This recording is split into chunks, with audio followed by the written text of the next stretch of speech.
Okay, Congress voice కూడా విందాం. ఎందుకంటే ఏపీలో కాంగ్రెస్ సంధ్యారెడ్డి గారు వివరిస్తారు.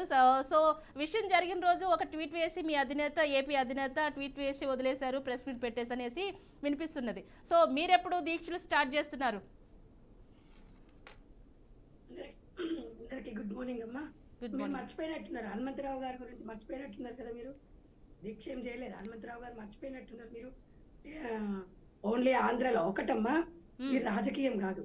రెండు పార్టీలు రాజకీయాలు చేయడం పద్ధతి కాదు. ఎందుకంటే తిరుపతి లడ్డు అనేది ఇది కోట్లాది కోట్ల ప్రజలు మనోభావాలది అర్థం చేసుకోవాలి మనం. దాని మీద మీరు అసలు విచారణ అనేది లడ్డును పంపిస్తే ఎట్లా తెలుస్తుంది అనేది ప్రజలు ఇవాళ తెలంగాణ ఆంధ్ర ఇష్యూ కాదు ఇది. అన్ని దేశాలు కూడా, ప్రపంచ దేశాలు కూడా వెంకటేశ్వర స్వామి అంటే చాలా భక్తి, అత్యంత నమ్మకమైన దేవుడు వెంకటేశ్వర స్వామి. ఆయన లడ్డు విషయంని రాజకీయం చేయడం అంత దుర్మార్గము ఈ రెండు పార్టీలకే దక్కింది. ఎందుకంటే దాని మీద హనుమంతరావు అన్న కూడా అందరి బాధ అదే, నమ్మకాలతో ఆడుకుంటున్నారని చెప్పేసి ప్రజల అసలైన సమస్య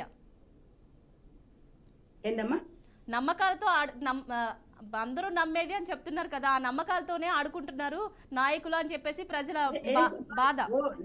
నేను అదే చెప్తున్నమ్మా. నమ్మకమైన జనాలకు కూడా అర్థమవుతుంది. ఈ చీప్ పాలిటిక్స్ చేస్తున్నారు కదా. మేము అనేది ఏంటంటే, మేము ఒక మహిళగా నేను ఒక వెంకటేశ్వర స్వామి భక్తురాలుగా చెప్తున్నా. ఎందుకంటే ఆ భక్తుల ఒక వెంకటేశ్వర స్వామి దర్శనం కోసము 6 నెలలు, సంవత్సరం కూడా వెయిట్ చేస్తున్నారు. తర్వాత 24 గంటలు, ఒక్కొక్కసారి దర్శనానికి వెళ్ళినప్పుడు 24 గంటలు కూడా షుగర్ పేషెంట్లు కానీ, బీపీ పేషెంట్లు కానీ, ఆరోగ్య సమస్యలు ఉన్నా కూడా ఆయన సన్నిధికి పోతే మా జన్మ ధన్యమవుతుంది అనే అపారమైన నమ్మకం ఉంది. ఇలా ప్రజల మనోభావాల మీద దెబ్బతీస్తున్నారు ఈ రాజకీయ పార్టీ. నేను అదే చెప్తున్నాను, మరి రాజకీయ పార్టీలు ఒకరికొకరు విమర్శలు చేసుకోవడం. అవును, నిజంగా లడ్డు తయారు చేసేటప్పుడు నెయ్యిని పంపించాలి. మనకి నెయ్యిలో కల్తీ ఉందా లేదా అనేది పంపించాలి. అది పంపించిన తర్వాత నిజంగా దానికి సంబంధించిన వ్యక్తులు ఎవరున్నారు వారిపై చర్యలు తీసుకోవాలి. సిబిఐ విచారణ జరిపించాలి. ఇది రాజకీయానికి చేసి రోజు లడ్డు విషయాన్ని వివాదం చేస్తుంటే భక్తులు మనోభావాలు ఎట్లుంటుంది చెప్పండి. వాస్తవానికి లడ్డు వాసన చూస్తేనే వెంకటేశ్వర స్వామి మనకు ఒక అదిగా గుర్తొస్తుంటాడు. అలాంటి రాజకీయంగా చేయడం అనేది ఇంకొకటి. ఏపీ గవర్నమెంట్ లో ఇలా బీజేపీ పార్టీ చెప్తుంది మేము చాలా, ఎందుకంటే బీజేపీ పార్టీ దేశంలో మా అంత భక్తి ఏ నాయకులకు లేదు, మేమే భక్తులము అని చెప్తుంది. వాస్తవానికి కూడా ఇక్కడ ఒక్క నిమిషం అండి, మీరు మాట్లాడినప్పుడు నేనేం మాట్లాడలేదు. అయితే బీజేపీ ఎందుకంటే ఏపీలో చంద్రబాబు నాయుడు గారు దోస్తాన్ని చేస్తున్నారు కాబట్టి వాళ్ళు ఏం మాట్లాడలేదు. అదే ఏదైనా సనాతన ధర్మం గురించి, వేరే రాజకీయాల గురించి చెప్పండి, రాముడిని మేమే పుట్టించినామండి, రాముడు మా బీజేపీ నాయకుడు అండి అనే రకంగా చెప్తారు. వీళ్ళు మనోభావాలు, వీళ్ళు ఒక మైండ్ గేమ్. మీరు ఒకసారి చూడండి, తెలంగాణ ప్రజలందరూ కూడా, దేశంలో ప్రజలందరూ కూడా ఆలోచిస్తున్నారు. వీళ్ళందరూ ఒకసారి కూడా మందలించడం కాదు, మరి ప్రతిదీ కట్ చూపేసి ఉరికొస్తారు కదా.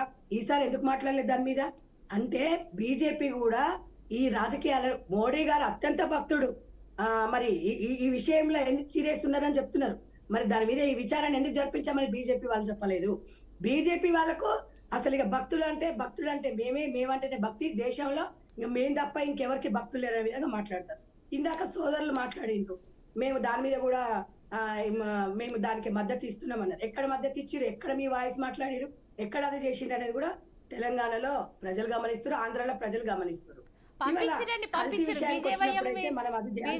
నాయకులను జగన్ ఇంటికి పంపించారు కదా.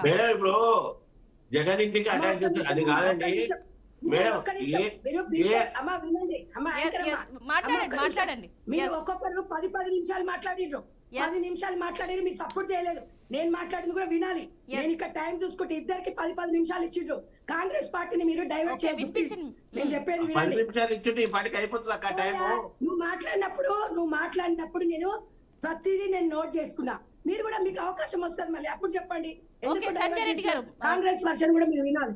నేను అనేది ఏంటమ్మా అంటే, ఇవాళ కాంగ్రెస్ నాయకురాలనే కాకుండా పక్కన పెడితే ఒక సాధారణ భక్తురాలుగా చెప్తున్నా నేను. ఆ విషయాన్ని ఇంత రాజకీయం చేయడము, దానివల్ల దేశానికి ఏదో జరిగిపోతుంది అని. At the same time central government మరి బీజేపీ పార్టీ ఉంది, రాష్ట్రంలో మరి ఆంధ్రాలో టీడీపీ ఉంది. భక్తుల మనోభావాలు దెబ్బతిని తినకుండా ఎందుకు చర్యలు తీసుకోవట్లేదని ఇలా ప్రజలు ప్రశ్నిస్తారు. మనం అది చూసుకోవాలి.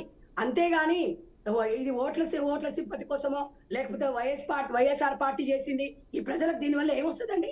పార్టీలు డ్యామేజ్, రాజకీయ పార్టీలు ఇట్లా చిల్లరగా తయారైపోయినాయి. ప్రతిదీ రాజకీయం చేస్తున్నారు.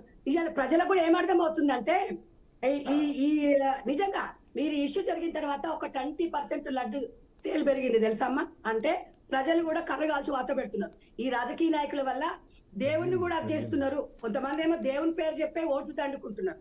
ఈ ఓట్ల పేరు చెప్పే కొంతమంది ముందుకెళ్తున్నారు. కానీ ప్రజలకు కూడా అర్థమైంది చిల్లర రాజకీయాలు చేస్తున్నారు. భక్తుడి మీద నమ్మకం ఉన్న వాళ్ళు ఇలాంటివి చీప్ పాలిటిక్స్ ప్రజలు పట్టించుకోరు. ఎందుకంటే వాళ్ళకి అత్యంత నమ్మకము. మీరు ఏదైనా చేయండి, దాన్ని డైవర్ట్ చేయాలి. ప్రజలకు అనేక సమస్యలు ఉన్నాయి. సమస్యల మీద పోరాడండి. మీరు దీక్షలు చేసినా ఒక అర్థం ఉండాలి, ఒక పర్థం ఉండాలి. దాన్ని ఏదో చేసి ప్రజలలోకి తీసుకుపోయి గవర్నమెంట్ లా అండ్ ఆర్డర్ మీ చేతిలోకి తీసుకొని అక్కడ ప్రజల మనోభావాలు తీయకుండా కాపాడాల్సిన బాధ్యత కూడా ఇలా టీడీపీలో ఉంది. దీని గురించి చర్చలు పెట్టుకోవడం ఎంత దుర్మార్గం అమ్మా. దీని గురించి ఈ రకంగా మాట్లాడుకోవడం అంటే గత ప్రభుత్వం అని మీరంటారు, మా ప్రభుత్వం అని మీరంటే, పర్సనల్ గా ఏమంటే మీరు అది చేసుకోండి. ఇక్కడ మనోభావాలను దెబ్బతీసే విధంగా మాట్లాడింది అనుకోండి, చాలా ఇబ్బంది కలుగుతుంది. కాబట్టి ఒక్కటే అమ్మా, ఏది ఉన్నా రాజకీయాలకు దేవుడికి ఎప్పుడు కూడా పెట్టొద్దు. ఇలా వెంకటేశ్వర స్వామితో పెట్టుకున్న వాళ్ళు చాలా మంది భూస్థాపితం అయిపోయింది. దేవుడి విషయంలో ఎవడి నమ్మకం వాడదండి. నువ్వు చెప్తే నేను పూజించను, నేను చెప్తాను నువ్వు పూజించను. ఒక ఇంట్లో 4 ఉంటాం. నేను శివుని పూజిస్తా, మా ఇంటి ఇంకో దేవుని అమ్మవారిని పూజిస్తారు, ఇంకో రాముని పూజిస్తారు. రాముడు అనేవాడు అందరు భక్తుడు. ఈ రకంగా చేసుకుంటూ ముందుకెళ్తే ఇది మంచి పద్ధతి కాదు అనేది నేను ఈ రోజు ఇదే చెప్పదలుచుకున్నాను. ఒకటి మనం మాట్లాడాల్సింది పార్టీ పరంగా మాకు ఇప్పుడు బీజేపీ వాళ్ళు చెప్తున్నారు కదా, ఇట్లా కాదు, మేము ఎందుకున్నామండి, మేము సనాతన ధర్మాలన్నీ మావే, సూక్తులన్నీ మానే కాదు. ఈ విషయం మాట్లాడడానికి కూడా చాలా బాధ అనిపిస్తుంది. ఎందుకంటే నేను కూడా వెంకటేశ్వర భక్తు దగ్గర ఒక 15-16 సంవత్సరాల నుంచి నేను దేవుని నమ్ముతా. నాకు కూడా బాధ అనిపిస్తుంది. ఎందుకంటే డైవర్ట్ చేయడం అలాంటిది ప్రజలకి తీసుకెళ్ళకండి. ఇప్పుడు ఎందుకంటే ఎవరు ఇందులో చేస్తున్నారు, ఎవడు పాపము ఎవడు పుణ్యం అనేది సిబిఐ విచారణ జరుగుతారు. దీని గురించి ప్రజలకు వచ్చి రోజు ఒకటే రకంగా మాట్లాడుకోవాల్సిన అవసరం కూడా ఉండదు. కాబట్టి దయచేసి అర్థం చేసుకొని ప్రజల మనోభావాలను దెబ్బతీసి మాట్లాడకుండా సిబిఐ విచారణకి రావాలి. అన్ని పార్టీలు కూడా ఇలాంటివి చేయొద్దని చెప్పి సూచన ఇవ్వాలని చెప్పి నేను కోరుతున్నాను. ఆ దీక్షలపై మీ స్టాండ్ ఏంటంటారు మరి? మేడం ఇప్పుడు ఒక నిమిషం. ఇప్పుడు దీక్ష పైన మా స్టాండ్ ఏంటంటే ఇప్పుడు ఏపీ రాజకీయాలు ఇవాళ ఏపీ ప్రజలు పవన్ కళ్యాణ్ గారు చేస్తున్నారు. అక్కడ ఒక విధ్వంసం అయ్యింది. వాస్తవానికి ఇక్కడ విజయవాడలో టెంపుల్ మునగడం జరిగింది. మరి అలా జరుగుతున్నప్పుడు దాన్ని మనము అమ్మవారిని కాపాడుకోవాలి, అమ్మవారు ఆగ్రహించింది అని చెప్పి వాళ్ళ మనోభావాలు మేము దెబ్బతీసే విధంగా కాదు. ఆయన ఏ రకంగా చేస్తుండో, దేనికోసం చెప్తుండో, ఆయన స్టాండ్ ఏది అనేది దీక్ష గురించి అక్కడ ఆంధ్ర ప్రజలు చెప్పాలి. పవన్ కళ్యాణ్ ఎవరైనా ఏదైనా, కానీ ప్రజలకు ఇబ్బంది కలగకుండా చేసుకోవాలి. ప్రజలకు ఎలాంటి ఇబ్బంది కలగకుండా ప్రజలకు ఒక క్లారిటీ ఉండాలి. ఇప్పుడు వైసీపీ దిగుతుంది, తర్వాత రాజకీయాలు వాస్తవానికి ఇప్పుడున్న కరెన్సీ ఎక్కడ ఏ రాష్ట్రంలో ఏం లేదు. అది గురించి